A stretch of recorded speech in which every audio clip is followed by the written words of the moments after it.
अगर तुसी भी एक डॉग लवर हो और साढ़े चैनल ते आए हो नवें तो दोस्तों सब तो पहले चैनल को कर लो सबसक्राइब ते नाल ही दबाओ घंटी दा आइकन नूं ताकि हर तरह की डॉग्स की वीडियो तुहाडे तक आसानी नाल पहुंच सके।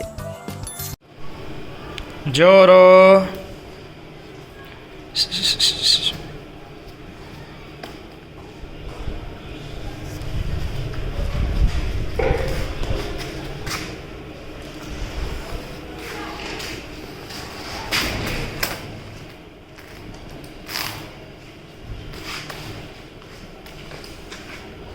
जोरो